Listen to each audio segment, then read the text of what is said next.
How's it going, everyone? Unretired here, and the last class overview of the series will be Nightblade. Nightblade is hands down my favorite class to play. Before you were able to do hybrid class builds, Nightblade was the go-to class for me. I sank so much time into this class, but it is so good. The amount of damage this class can cause is ridiculous. The burst damage is ridiculous. The sustainability and survivability is very good. Obviously normal and elite. And that being said, in ultimate, it kind of lacks in survivability. Obviously, if you were just playing just the class itself, just Nightblade alone. As you can see with gear, I have 46 HP, which is really minimal, especially for a class that you want to dish out so much, but you will be going back and forth all the time and whatnot. But you know, let's just overview the skills themselves. Obviously, like I said, this is a very big damage dealing class. Let's think of it as a rogue, right? It'll dish out a lot of damage in a couple seconds, and then you move out, come back in, move out, same thing, right? So when I say move out, obviously you can use Shadow Strike. Shadow Strike will basically make it go like this here, so like this. Right there. So if you didn't know what it was, that's what it's gonna do, right? So let's say you're fighting here, these mobs, and then there's a mob you want to escape because there's too many. You just right click, and you go back. You can escape, you can pot, and do whatever you need to do, right? I'm just gonna evade here because that's gonna be a bit annoying. Next up, Veil of Shadow. Such a good debuff on mobs. I mean, minus offensive ability and total speed helps tremendously. If you're going, obviously, if you're synergizing with another class such as Arcanist, the minus cold resistance and pierce resistance is so good, and obviously you get the minus 40% acid and poison acid resistance because you can go poison build. You know, this is poison, this is poison. This adds more poison, merciless repertoire. Anatomy of Murder just adds a ridiculous amount of cunning percentage and more damage to humans. If you're going for a bleed build with let's say Phantasmal Blades, this is go-to. Obviously you'll want to be a bit more defensive, so Phantasmal Armor is good. It gives you a good amount of pierce resistance. It's 17 to 12, it's 35%, and plus 145 armor. It's you know, it's good, but it's the pierce resistance that really matters in this case.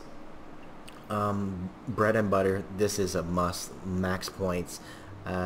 Pneumatic Burst with the breath of Belkothian.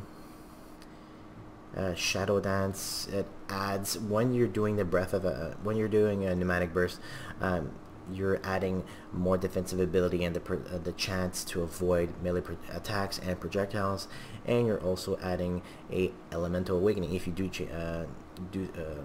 want to take that, it'll add elemental damage and frostburn damage. Again, if you're going more for a cold damage build, this will be max points for me anyways, because Pneumatic Burst is going to be up a lot.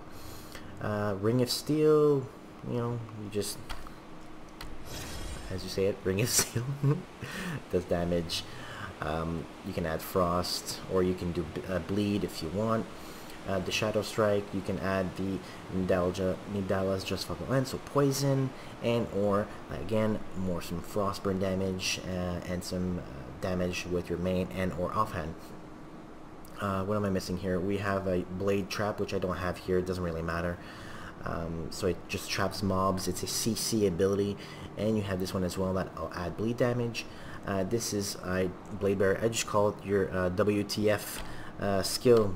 If you really in a tight situation, use that, pot, and do whatever you need to do, and you will be able to do it.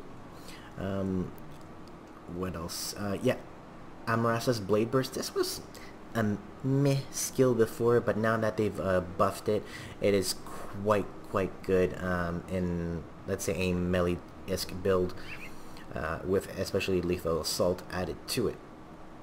Obviously, I mean, dual blades enables you to dual wield.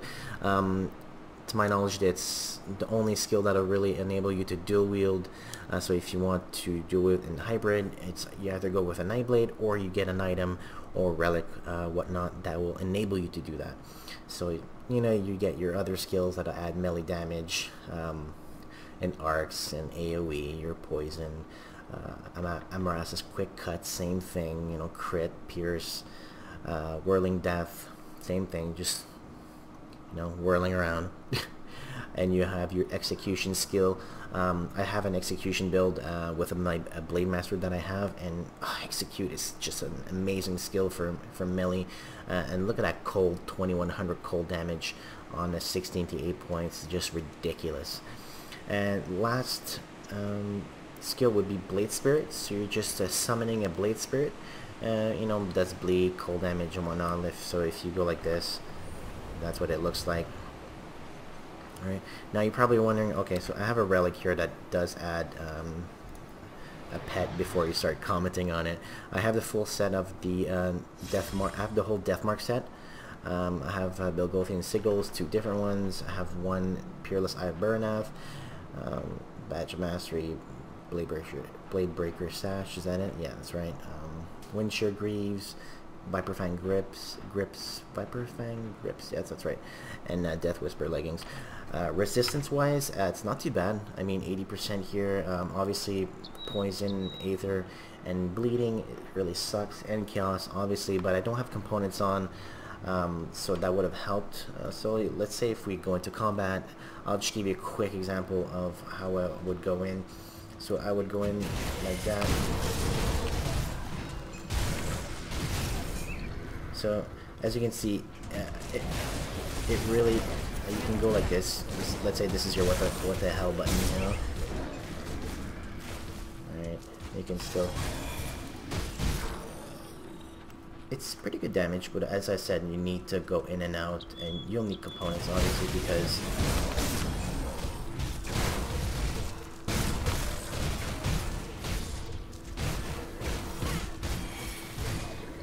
it's not too bad, right? Obviously you need the pot so you can get some spirit.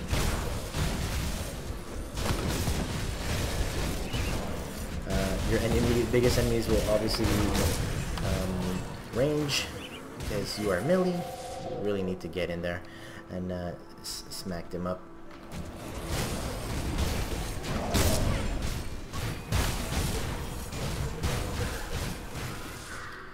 As you can see, not too bad of a build. Whoops, forgot one. Not too bad of a build. Survivability is pretty good if you're in and out, just like what I did. But yeah, let me know if this is your favorite class, guys. Definitely is for me. What kind of build would you go for Nightblade? Would you go poison? Would you go frost? Would you go like full-on melee with bleeds and whatnot?